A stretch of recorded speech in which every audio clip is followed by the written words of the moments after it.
¿Qué tal, gente? Bienvenidos a un episodio más de su podcast Voces. El día de hoy vengo muy apurado y también mi invitada el día de hoy, Isabel Sánchez. ¿Cómo estás? Hola, buenos días. Con las Bien. prisas, pero ya llegando, ¿no? Ya llegamos. Qué bueno que ya estás acá. Y pues cuéntame, ¿en qué estás trabajando ahorita? ¿Qué es lo que estás manejando actualmente? ¿Cuál es tu chamba ahorita? Pues mira, yo me dedico a la cerámica y actualmente estoy preparando otra exposición individual. Será mi tercera exposición individual y pues en eso estoy un poquito enfocada. Una exposición que ya tiene un rato porque esta exposición es el resultado un poquito de una investigación que estoy haciendo, que fue una investigación que se originó de una forma muy orgánica, porque no fue algo como que yo dijera, quiero investigar como de ciertas cosas, Tan ¿no? planeado, ¿no? Que tienen que ver con la cerámica, obviamente, y sobre todo tienen que ver como con la cerámica y los cambios que ha tenido la cerámica desde la época prehispánica hasta nuestros días. ¿Ese es tu trabajo ahorita? Eso es ahorita lo que estoy haciendo. Estoy desarrollando esa exposición a partir de esta investigación. ¿Y van a ser piezas tuyas o vas a recopilar como piezas antiguas o cómo va a ser este concepto? En cuanto a material como de investigación y de referencia, sí estoy recopilando imágenes, sobre todo como de estas piezas como prehispánicas, también piezas cuando recién la llegada de los europeos, por ejemplo, al territorio americano, y a partir de eso yo voy a generar como unas nuevas piezas que voy a hacer que, pues yo pienso un poco divertirme. Mis piezas siempre pienso que son como en parte juguetes y en parte esculturas, entonces como quiero hacer como una interpretación como de estos cambios que han surgido en la cerámica. Y ¿no? Eso vi un poco que lo mencionabas en varias partes, lo de los juguetes, ¿no? Que es una cuestión como que repites en varias ocasiones. Y bueno, yo creo que igual en otras entrevistas dijiste que tu infancia pues la pasaste en Etla, ¿no? Donde eres originaria y en el mercado jugabas con tu abuela y ahí empezaste como a ver, ¿no? A tocar, a sentir. ¿Cuál crees que sea tú la relación entre la cerámica y la gastronomía? Porque pues tú estás relacionada con las dos y mencionabas que pues es el parecido, es que las dos tienen una receta y ¿puedes ahondar un poquito más en eso? Sí, bueno, yo cuando me encontré o cuando tuve este encuentro con la cerámica, ¿no? Sobre todo con la cerámica de alta temperatura, para mí fue como un clic que hice con este material. Bueno, yo ya hacía escultura desde antes.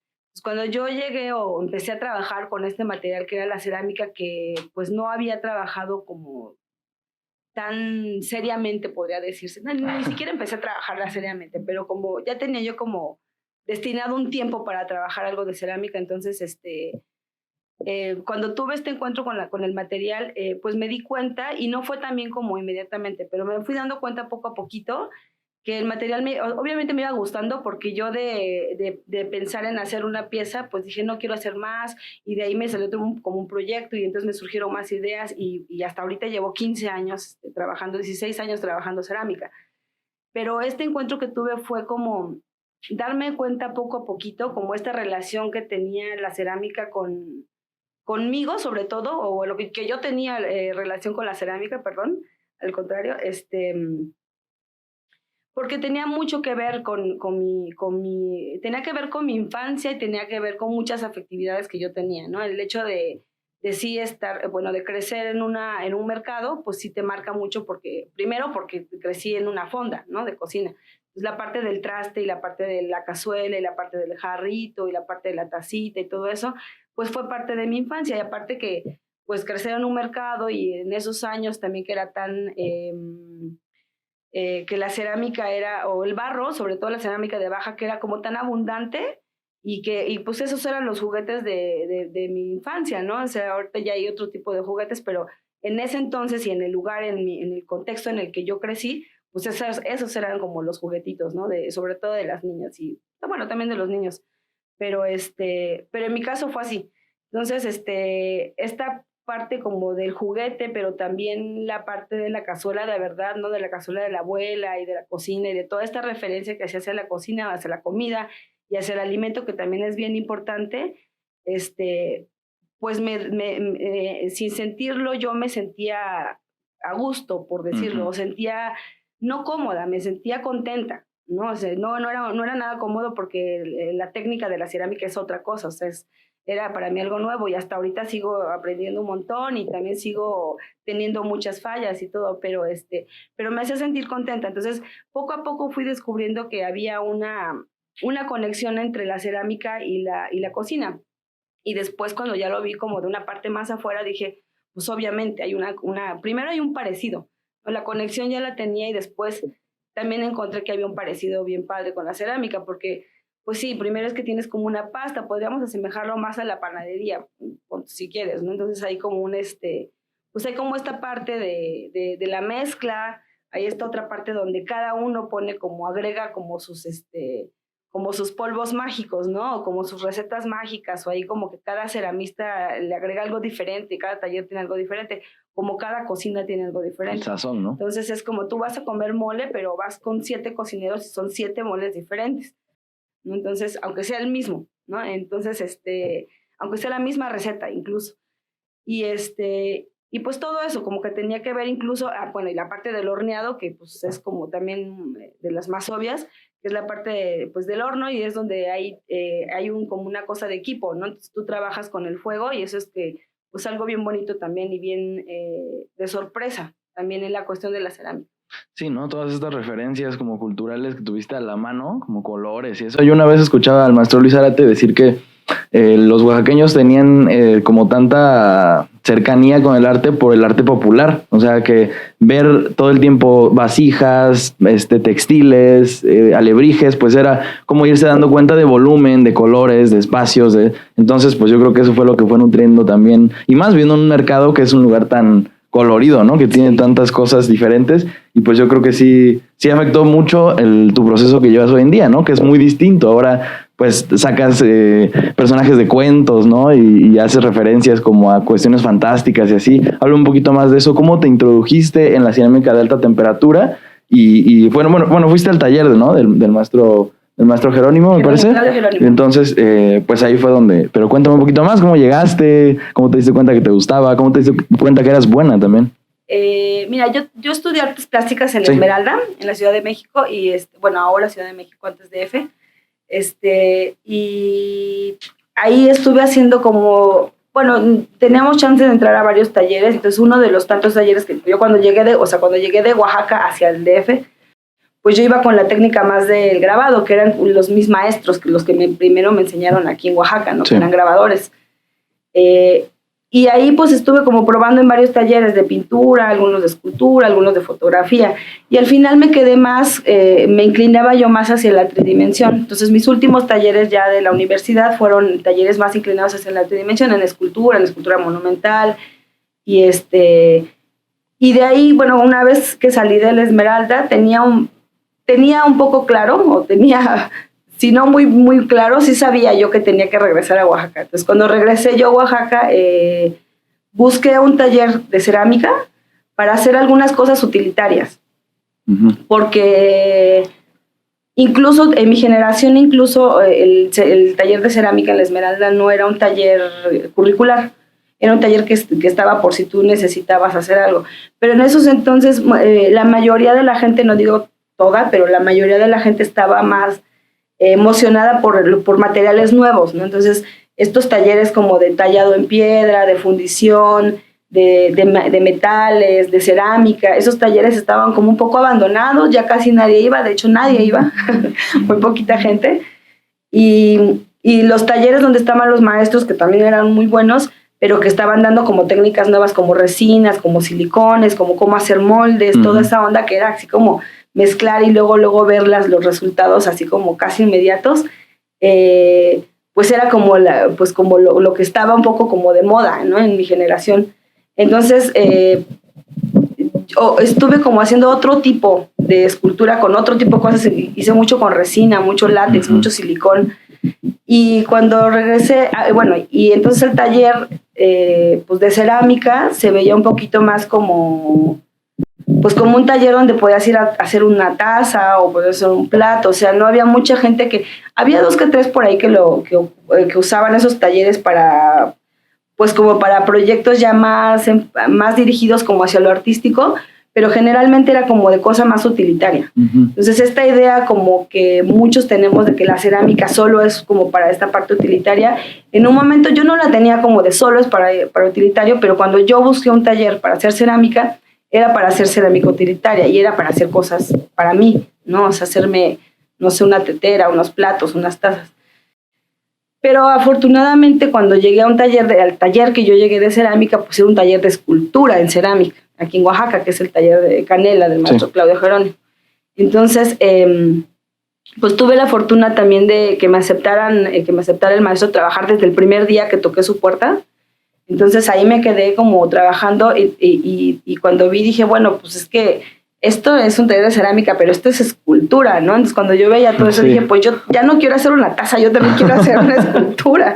Entonces, pues ahí me quedé haciendo escultura diferente porque para mí fue un poquito como difícil colocarme o por lo menos que la gente me conociera en Oaxaca porque mi trabajo no es folclórico, ¿no? No es completamente oaxaqueño. Entonces, pues también las técnicas que yo veía decía, sí, me encanta la escultura y todo, pero no es esto lo que yo quiero lograr. Entonces, mi proceso fue mucho de error, como de acierto y error, porque trabajaba con los materiales que todo mundo tenía y que todo mundo trabajaba, pero yo necesitaba hacerlos como más a como yo necesitaba mis piezas, ¿no? Entonces empecé a desarrollar algunas técnicas que incluso que ya existían, pero que yo no sabía que existían. Entonces, que según yo eran como mis descubrimientos, ¿no? Así, porque yo no estudié cerámica. Entonces, de repente fue eso. O sea, como empezar, mi historia en la cerámica es mucho de prueba y error. Así es mi historia con la cerámica. ¿Y cómo has lidiado con esa cuestión? Porque me pasó lo mismo cuando entrevisté a Teac, que me decía, es que aquí mi obra no es tan bien recibida porque no tiene colores, no es así como dices folclórica, no hace tantas referencias al arte popular. Y él, por ejemplo, trata temas como muy fuertes de violencia y ese tipo de cosas. ¿Tú cómo has lidiado con la cuestión del mercado, ¿no? Que siento que a veces es un poco difícil para los artistas. ¿Cómo has lidiado con eso o cómo has manejado pues tu perfil ahora sí que comercial, digamos, para tener tu obra expuesta, ¿no? Y a la venta? Pues son dos cosas diferentes y se unen en mi trabajo. Una es que mi tema a lo mejor no es un tema completamente folclórico, no es tradicional, no es oaxaqueño, ¿no? Entonces, ese es a lo mejor en Oaxaca, pues no es una limitante porque no es una limitante, pero sí creo que es así como de, pues te cuesta un poquito más, ¿no? Que la gente te conozca o te reconozca. Y la otra es que la cerámica también no es una técnica que sea como súper así de, sí, todo el mundo compra cerámica, ¿no? Sí, o sea, todo el mundo compra grabado, todo el mundo compra pintura, todo el mundo compra escultura, incluso en bronce, en lo que tú quieras. Pero en cerámica eso es como un punto también como especial porque la cerámica también no es un material que estemos acostumbrados actualmente. O sea, nuestras culturas vienen y vienen pues, todas, ¿no? Sin temor a equivocarme, pues tienen una tradición de cerámica. Y la nuestra fuertísima, porque Oaxaca y parte de la cultura mixteca es una cultura que se dedicaba a eso, ¿no? Entonces, pues había una conexión muy fuerte con la cerámica, pero últimamente creo que la hemos perdido, no nada más aquí, sino en general. Algunas otras culturas no, pero aquí otra vez fue difícil como empezar a querer como posicionarme. Yo toqué muchas puertas en muchas galerías, ¿no? en Oaxaca, y como mostrando la cerámica y me decían, sí, nos encanta tu trabajo, pero no tienes algo que no sea en cerámica, como no tienes algo de bronce, algo de no sé qué, pero que no sea en cerámica. Y para mí siempre ha sido muy, muy importante la cuestión del soporte. Entonces, porque mi trabajo no es como que yo nada más encontré la cerámica ya, sino antes de hacer cerámica yo hice como 3 años de bordado, porque estuve en un proyecto que tenía que ver con la cosa de la tela y tenía que ver con las sábanas. Antes hice un proyecto con escultura, o sea, la escultura que hice antes fue escultura en chocolate oaxaqueño. La escultura que hice antes de hacerla en chocolate oaxaqueño la hice en caramelo y antes hice escultura en chicle. Entonces mis materiales nunca han sido materiales muy ordinarios porque siempre he buscado o siempre he pensado que el soporte tiene un peso en lo que tú quieres comunicar. Entonces para mí la cerámica era importante y decía no me cuesta nada hacerlo en resina o volcarme a la pintura otra vez o al grabado o no sé, pero que quería defender esa parte que la que yo me sentía como emocionada por estar trabajando y por haber descubierto esta parte como de mí en esta técnica. Sí, el otro día visité al maestro Adrián Martínez, no sé si lo conoces, de Atzompa, es un maestro que trabaja la cerámica también, conozco, sí. Y tiene una pieza ahí que dice, esta pieza tiene 3,000 años y se está desmoronando porque pues obviamente se está convirtiendo en tierra. Dice, lo que la gente no entiende de la cerámica es que es tierra y pues tiene que volver a ser tierra en algún momento, dice, es parte del ciclo. El problema un poco de, tal vez de la cultura, no sé si occidental o moderna, pero es que se toma el tiempo como lineal y para esas culturas el tiempo era cíclico, entonces la tierra regresa a ser tierra, ¿no? Y eso es complejo de entender porque tal vez la gente quiere una obra de arte que perdure para siempre o que no sea tan frágil, ¿no? Y creo que eso es un poco complicado también de introducir en el mercado, aunque creo que vienen como varios ceramistas, ¿no? He visto como que hay un poco el despegue ahorita. Últimamente, es una moda bien bonita porque hay modas que nos vienen bien y creo que en esta última, no sé si es por moda, no sé si es por la pandemia y por todo lo que estamos pasando, ¿no? Sí. Y todas esas cosas muy extrañas y raras, pero como que la gente está empezando otra vez a voltear a ver la cerámica. En un momento la cerámica, incluso nosotros mismos oaxaqueños o los mismos oaxaqueños pedíamos rebajas, ¿no? Así como a los mismos artesanos. Uh-huh. Cosa que ahorita creo que ojalá que ya no pase, espero. No me ha tocado, pero creo que por alguna manera o de alguna manera, bueno, y lo veo, ¿no? O sea, ahorita yo entro a las galerías, me gusta, desde que soy muy chavito, o sea, desde que estaba yo en la secundaria, me encantaba pasar a ver las galerías todas, ¿no? Así, gustárame o no me gustara, como que siempre hay algo que aprendes. Uh-huh. Entonces me metía a galerías comerciales, a galerías, tienditas de diseño, todo esto, y ahorita más, que abundan mucho, y pues lo que puedo ver es que ya en todas las tiendas hay cerámica. O sea, ya sea tienda de diseño, ya sea tienda de arte, sea museo, sea galería, sea lo que sea, creo que no hay una sola tienda que no tenga cerámica. Entonces eso es bien padre porque a mí me tocó tocar puertas donde no había cerámica, donde me decían sí, lo que tú quieras, pero que no sea cerámica, ¿no? Entonces como que obviamente veo, yo sí puedo ver como este cambio drástico que se está viviendo con la cerámica, y qué bueno, ¿no? Y qué bueno que también creo que por esta parte como de que se está como pidiendo o que la gente está como regresando a pedir cerámica, pues hay más gente que ahora quiere dedicarse a la cerámica, cosa que se estaba perdiendo también incluso como en los hijos de los artesanos, ¿no? Uh-huh. Que de repente pues ya era muy barata, pero ahorita puede empezar a revalorizarse. A revalorizarse. Uh-huh. Entonces vamos como otra vez en este punto. Entonces estamos viendo que de repente pues en los restaurantes ya aquí uh-huh. más caros pues ya tienen la vajilla de tlapazola, de tal artesana, cosa que de eso antes en 3-4 años atrás pues a lo mejor no pasaba. ¿Y qué tanto sientes que se conserve como, no sé si decirle pureza o como pues sí, la identidad? Porque lo que yo he visto que ha pasado mucho en Oaxaca es que la gentrificación ha explotado aquí y pues siento que se han como transgredido algunas cosas que eran como muy sagradas, ¿no? ¿Cómo ves tú esa cuestión aquí en Oaxaca y sobre todo con el arte? ¿Qué es lo que...? Nada más para tener más claro, cuando dices así como esa transgresión de cosas sagradas, ¿cómo a qué te refieres? Pues no sé, por ejemplo, que se tomen lugares... Bueno, casi siempre a lo que se refiere con gentrificación es que se tome un lugar como tradicional y se vuelva como algo, pues, que responda a las necesidades del capital casi siempre, ¿no? Uh-huh. O ese tipo de cosas. A eso es a lo que me refiero más o menos. ¿Y cuál era la pregunta? Sí, pues, ¿cómo ves tú eso en la cuestión del arte, no? Porque ahorita, pues, el arte oaxaqueño está en el boom, entonces sí siento un poco que podría suceder o que algunos artistas empiecen a responder solo al mercado en vez de responder a lo que ellos quieren proyectar, ¿no? Claro, pues creo que siempre ha sucedido, ¿no? En el mundo del arte como que hay en el mundo del arte y en el mundo de los cuadros y las pinturas como que siempre ha pasado esto y siempre va a haber gente y creo que no está mal. O sea, va a haber gente que quiere y que va a ser muy honesta y dice quiero vivir de esto porque pues, me quiero hacer rico y entonces quiero tener una fábrica de cuadros, ¿no? Pero también hay gente y conozco tanto mucha como que igual es honesta y dice me quiero dedicar así como a exponer, a vender y voy a ver qué se vende más para ver qué es lo que voy a hacer más. Y también conozco mucha gente que ha aguantado vara y que ha defendido como su postura, aunque no sea nada vendible, y que ha defendido también su trabajo y que al final cuando haces algo bien y cuando crees en tu mismo proyecto, creo que pues, no tienes para dónde, o sea, no hay manera de fracasar, ¿sabes? Entonces no hay manera de fracasar para siempre. Fracasas muchas veces, sí, muchas, ¿no? Pero no todas las veces vas a fracasar. En algún momento tiene que llegar, ¿no? Entonces creo que es cuestión como de resistencia un poco.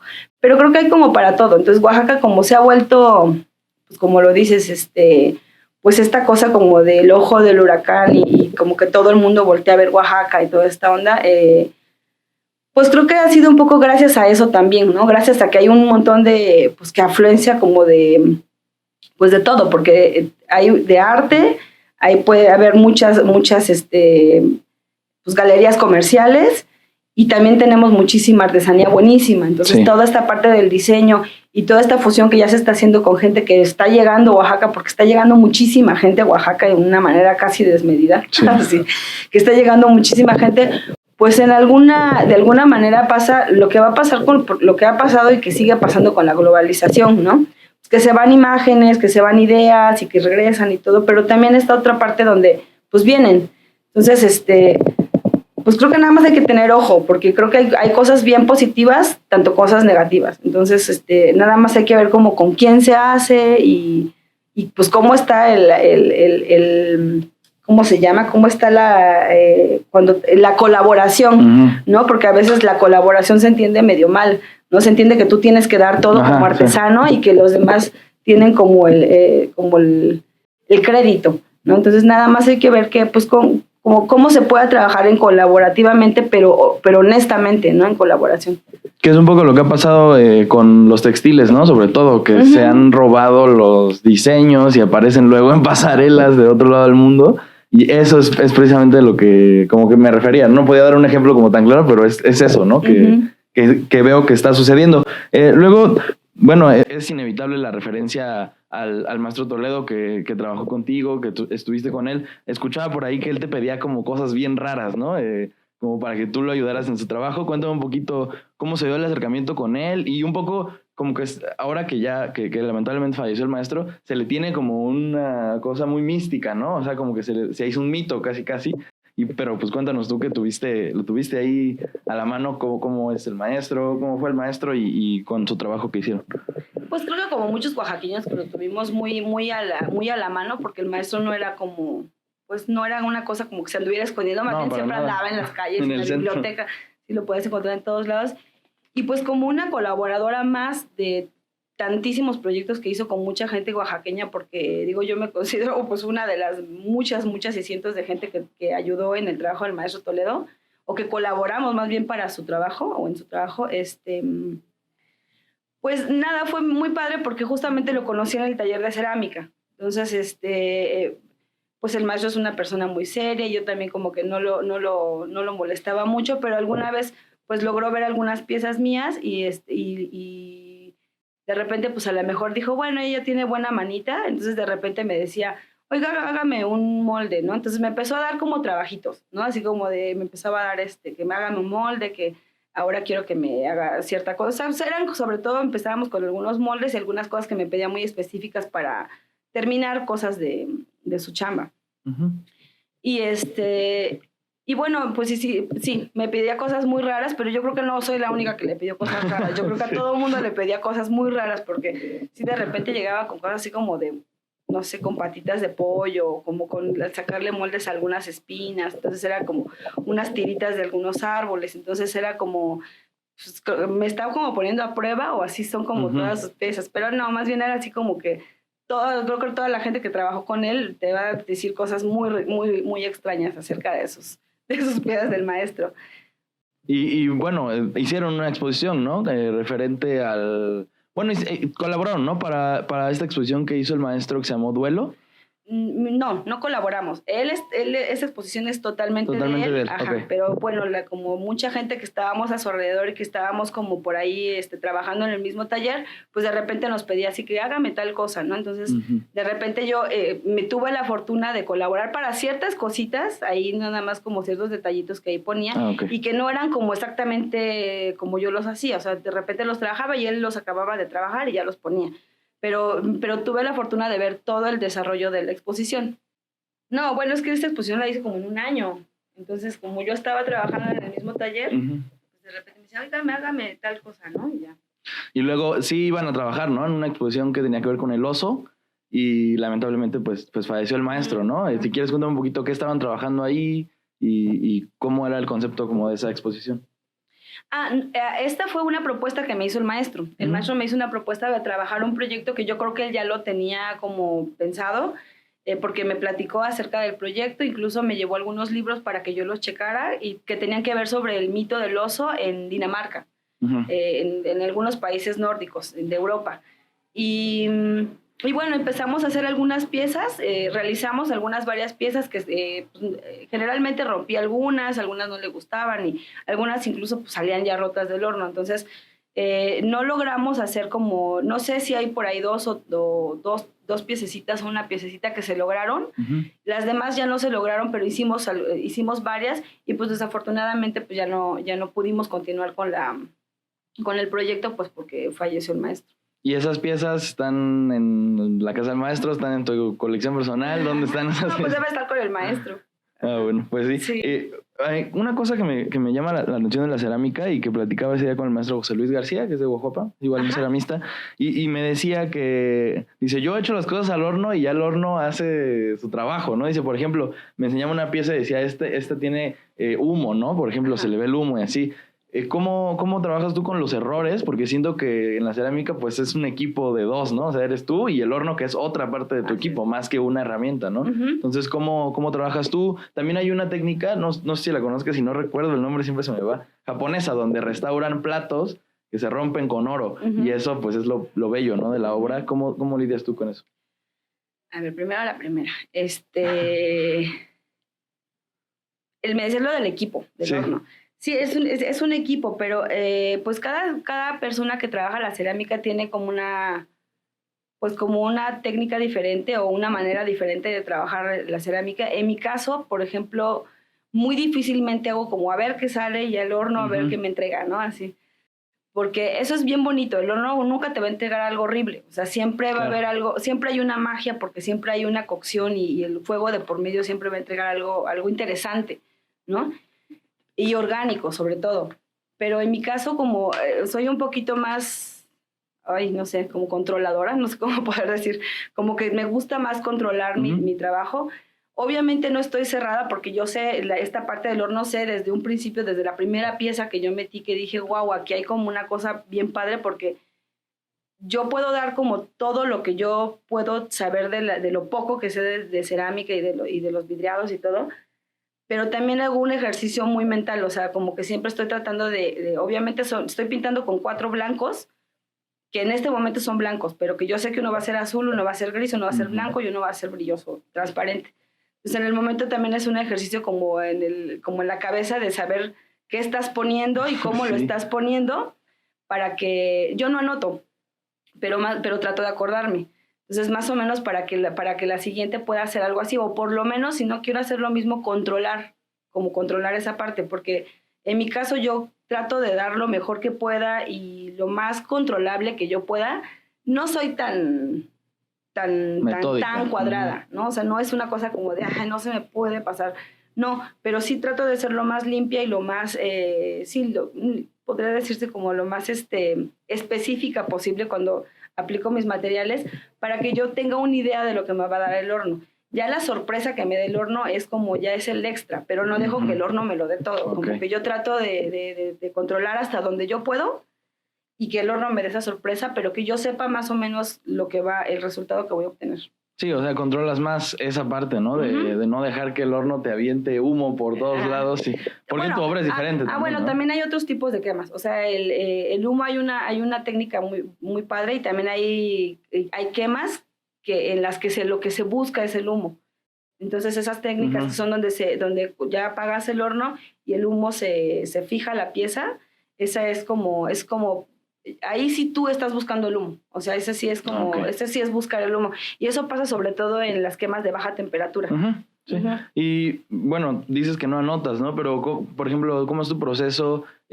¿Cómo generas tú la idea? ¿Te investigas primero o empiezas a trabajar? ¿Eres de rutinas, de momentos así que se te da o cómo trabajas? No tengo rutinas, pero tengo muchas ideas de repente, como ya que voy como como repensando y repensando y repensando, y tengo algunos bocetitos que hago, sobre todo mucho boceto por escrito, ¿no? Así, porque a veces siento que en el puro dibujo no puedo aparte soy como muy rápida para los bocetos, entonces escribo así súper rápido.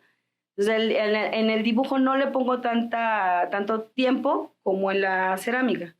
Entonces, pues a veces trabajo, depende también. Si tengo como una exposición, pues es como más de lleno y estar todos los días en el taller. Y de repente me doy mis descansos, pero de un día o un par de días, nada más.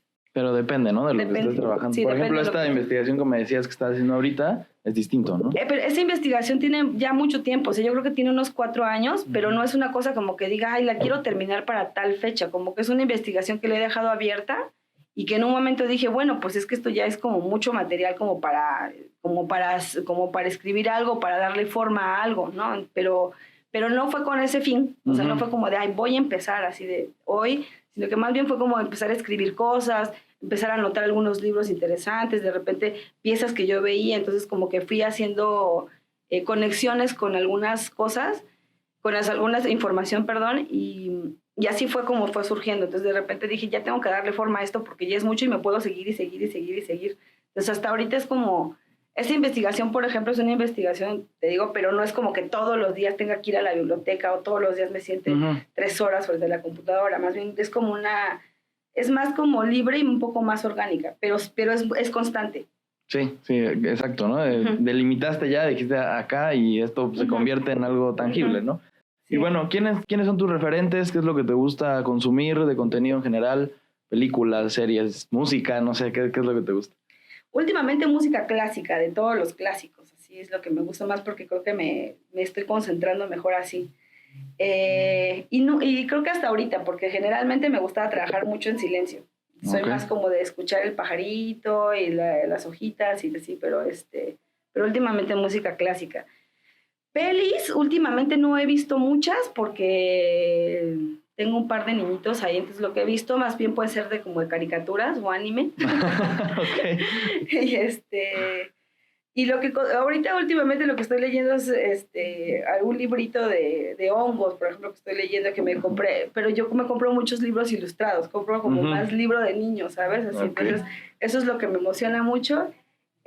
También estoy leyendo un poquito entre día y día un libro de Porfirio Díaz, y eso es lo que estoy haciendo ahorita. Conforme a mis intereses voy como leyendo ciertas cosas, ¿no? Estoy viendo mucho ahorita en internet, por ejemplo, estoy buscando mucho diseños de piezas prehispánicas, por ejemplo, pero utilitarias. Entonces ahí me puedo clavar 3 horas, ahí sí. Ahí sí.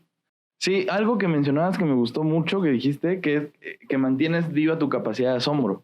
Eso me pareció muy interesante porque a mí también se me hace algo muy importante. Bueno, yo estoy acabando de estudiar periodismo y siempre nos mencionaban que era como algo importante, pues tú siempre debes mantener esa capacidad de asombro para encontrar, en este caso, la noticia, ¿no? Ajá. Pero en tu caso, ¿cómo alimentas esa capacidad de asombro para no verte, pues no aburrida, pero como en el mismo tema? ¿Cómo alimentas eso? Pues más bien creo que eso es como, más que alimentarlo, yo creo que es eso, como que a mí sí me sorprende como incluso o sea, de repente como la vida misma, o sea, de tanto cosas malas como cosas buenas, ¿no? O sea, de repente dices, no puede ser que esto esté pasando, o sea, como de, ¿qué tiene en la cabeza? ¿No? Entonces es como pero también cosas buenas, ¿no? Entonces es como, yo soy muy visual y esta parte de asombrarte creo que viene desde como de redescubrir esas cosas como de chiquito, o sea, si de repente te inclinas en un hormiguero de esos de arrieras y te das un momento como para ver cómo funciona toda esta parte que de niños yo creo que lo hicimos todos, ¿no? ¿Sí?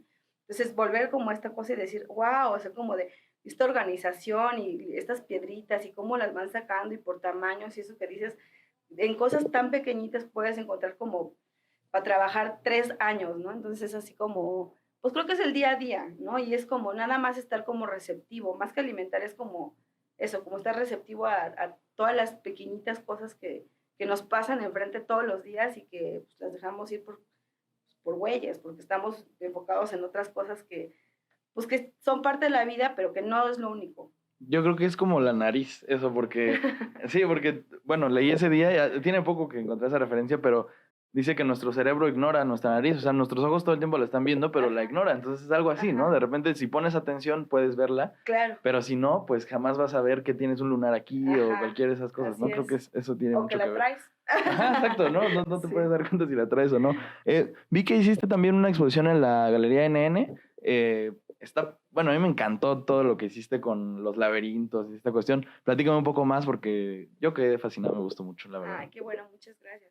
Pues mira, otra vez es como esta referencia a otra vez el material, ¿no? O sea, en este caso decidí ponerle surco porque primero tenía mucho que ver con la exposición, porque son varias cosas como juntas, o sea, son como que ya tenía yo varias, tres cosas en particular. Tenía como esta parte de la construcción arquitectónica del laberinto, pero específicamente del laberinto en Ars Topiaria, que es este laberinto que diseñaban que se hacía con muros de árboles, de algunos arbustos, ¿no? Entonces, esta parte como de que hubiera arquitectos y de que hubiera un plano, como se hace una casa, ¿no? Como se lleva a cabo un edificio, pero que fuera a ser como con plantas, me parece algo como muy mágico, como muy sutil, ¿no? Me parece algo como fantástico, incluso esta parte de los muros, pero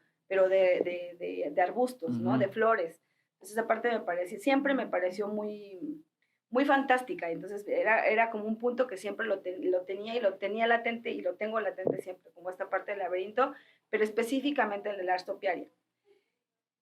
Mucho tiempo después, así bueno, te empiezo a contar que estas eran imágenes que yo como que iba recopilando desde hace, no sé, 15 años. E incluso como algunos autores, como algunos de los que hicieron estos laberintos, tengo de dónde se hicieron ciertos laberintos. Y alguna vez, mucho después, también me encontré con un libro muy viejito de Monte Albán, eran de las zonas arqueológicas de Oaxaca. Entonces, estaba Monte Albán, estaba Mitla, y me parece que estaba el Mogote. Entonces, había unos trazos donde todavía eran como dibujos topográficos, se llaman, como vistos de arriba. Ajá, sí. Entonces, como vistas aéreas, pero eran dibujos topográficos. Entonces, cuando los abrí, yo dije, wow, ¿y este libro de laberintos qué onda? Pero yo sé que es como de zapoteco y los laberintos, pues no me había dado cuenta que más bien eran las pirámides, pero o sea, fue en cuestión de segundos, no fue como, no me tardé tanto. Entonces dije, porque los ves y son como laberintos. Ajá. Entonces cuando ya chequé, pues eran las pirámides, pero las pirámides vistas de arriba. Entonces había un parecido en cuestión formal, mucho en cuestión, solamente en cuestión formal, como con el laberinto. Entonces eso me pareció como interesante, empezar como a fusionar y empezar a hacer unas propuestas que no fueran ni el laberinto ni la pirámide. Entonces traté de hacer como unos dibujos que se fueron como fusionando entre los dos, y que en el momento en el que yo empecé a trazar y en el momento en que empezamos a sacar el barro de estos murales, obviamente mi idea y mi trabajo se iba a enfocar a la cuestión del alimento, porque el alimento pues siempre ha sido como una constante en mi trabajo de muchas maneras, ¿no? Así, pero esta específicamente tenía mucho que ver con el alimento y tenía que ver con la cocina específicamente. Y tenía que ver con los ciclos de siembra y con las siembras tradicionales. Pues por eso también hay muchos, por ejemplo, hay muchos insectos, ¿no? Están las abejas, están las hormigas, estos recorridos como de estas, es que es mucha información, perdón, no puedo como... No te preocupes. Ajá, como estaban como los recorridos de las hormigas, ¿no? Primero, sí. Entonces esta parte del recorrido como que me gusta, o sea, la parte del laberinto también tiene que ver con un recorrido, ¿no? Tiene que ver con un orden, podría decirse. Entonces esta parte de las hormigas y de todos los insectos que tienen como una estrategia y tienen un orden, me parecía como perfecto para meterlos en estas, pues en estas como maquetas, porque al final yo decía, es como si yo estuviera jugando como alguien que hace la casita de muñecas y entonces pone las muñecas en la camita y así. En mi caso era como hacer como toda esta construcción y entonces empezar a meter a los insectos y empezar a jugar cómo pueden empezar a meterse los insectos y que tenían que ver con, justamente con la cosa de la polinización, ¿no? Y con la cosa pues sí, de las técnicas tradicionales de siembra y de los ciclos. Y también los laberintos sobre todo los circulares, también tienen que ver porque hay laberintos europeos, sobre todo, pero en todas partes del mundo hay laberintos. Y esta figura redonda, que es como esta espiral, que simboliza el ciclo, se encuentra prácticamente en todas las culturas del mundo. Entonces, tenía que ver también con los ciclos de siembra y también tenía que ver con la cosa del alimento. Entonces, esta parte como de quitar el barro, que era como ir haciendo los surcos, como cuando preparan la tierra para la siembra, ¿no? Entonces era como ir quitando el barro, por eso es que tomó el nombre de surco la exposición. Y al final, bueno, si ibas dando como el recorrido, al final estaba una pieza de, creo que eran 277 mosaicos, que asemejan una cocina y que asemejan el color de los trastes en los que mi abuela servía pues la comida en su fonda. Es que asemeja como esta parte de la cocina, pero también a mí el color del azul cobalto con el blanco me asemejaba a los trastes pues, que utilizaba mi abuela en la fonda.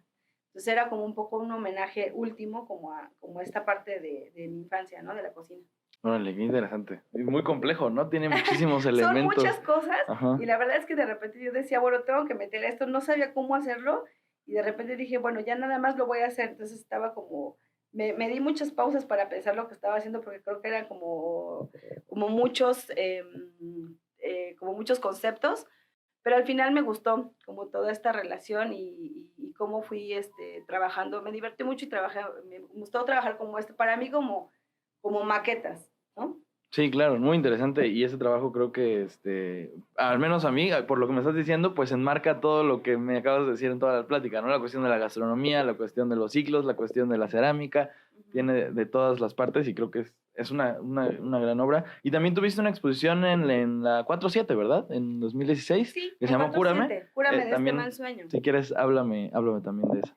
Esa exposición creo que mi primera que hice exposición individual aquí en Oaxaca y fue cuando no muy recientemente, pero fue la primera de cerámica. Y tenía que ver más como con eran unos recipientes que tenían que ver como con la medicina, como estos recipientes que antes usaban en las boticas. Sí. Entonces tenían algunos textos, ya no recuerdo exactamente cuáles eran, como 6, 7 textos. Y tenía que ver incluso como con las segundas oportunidades. Cúrame de este mal sueño era como sácame como de esta... Estaba muy, muy, muy reciente todo lo que había pasado con como con estos chicos de Ayotzinapa. Sí. Y todo eso, entonces yo recién había visto algunas entrevistas y cosas ahí muy raras de la misma gente que se mataban como entre los mismos, no sé, entre la misma gente del pueblo. Entonces era muy feo y a partir como de varias cosas que estuve viendo, sobre todo porque estábamos en ese momento como todo giraba en torno a este suceso. Entonces, un poco tenía que ver esta exposición entre con las pesadillas y la realidad y como entre el desfase de la gente que a lo mejor no quería hacerlo y que lo tenía que hacer porque de parte era como una necesidad en general de vivir del narcotráfico, ¿no? Sobre todo en la parte de Guerrero, ¿no? Sí. Que toda la economía gira del narcotráfico, tanto los campesinos como pues pues no sé cómo se llama, pero como toda esta economía que gira alrededor de estos grupos delincuenciales, no sé cómo se llama. Sí, también vi algunas de las...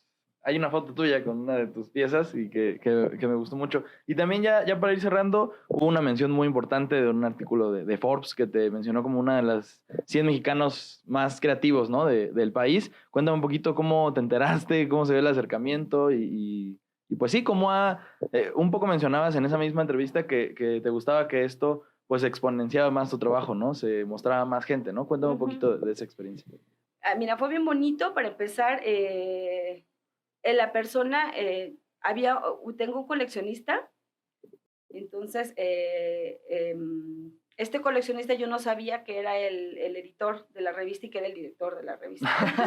Vaya casualidad. Entonces, sí, me compró algunas piezas, entonces en alguna plática que tuve con él le dije, oye, ¿a qué te dedicas? ¿No? Porque luego de repente digo clientes y no es por meterme en la vida, pero de repente como que digo, bueno, ¿y a qué se dedica? Sí. Entonces le digo, oye, ¿y tú qué haces? ¿No? ¿A qué te dedicas? Digo, soy el editor de la revista Forbes, el director de la revista Forbes México y Latinoamérica. Le dije, órale, padrísimo. Y me dijo, oye, ¿te gustaría tener? Me gusta mucho tu trabajo. Él ya me seguía por Instagram y ya me había comprado algunas piezas. Entonces, me propuso él hacer la entrevista y hacer el artículo, perdón. No es una cosa como que él proponga, es el director, pero tiene un consejo. Sí, Entonces me dijo, mira, yo te voy a proponer, y me propuso, ya me habló como un mes después y me dijo, sí, te aceptaron como en esta, ajá. Entonces estuvo padrísimo porque pues no nada más fue de parte de él, sino también hubo un consejo que pudiera como avalar el trabajo y y pues estuvo padrísimo porque fue algo que primero que no me lo esperaba y después eso sí, o sea, sí te pone como no en otro nivel, pero sí en otro nivel de por lo menos de que la gente conozca tu trabajo, ¿no? Y hay gente que se entera más y que dice, bueno, a ver quién es, ¿no? A ver qué hace. Sí, claro. Y pues ahora que mencionas tus redes sociales, si quieres dárnoslas para que te vayan a seguir por allá. Pues en el Instagram estoy como Isabel-Sánchez-cerámica y en el Facebook estoy como Isabel Sánchez S. Ok, pues ahí tiene para que la vayan a seguir. Sí. Y pues muchísimas gracias, Isabel, por esta plática. Fue un placer platicar contigo y ojalá podamos grabar un episodio posteriormente. Claro que sí, muchísimas gracias. Muchas gracias y que estén muy bien. Hasta la próxima. Gracias.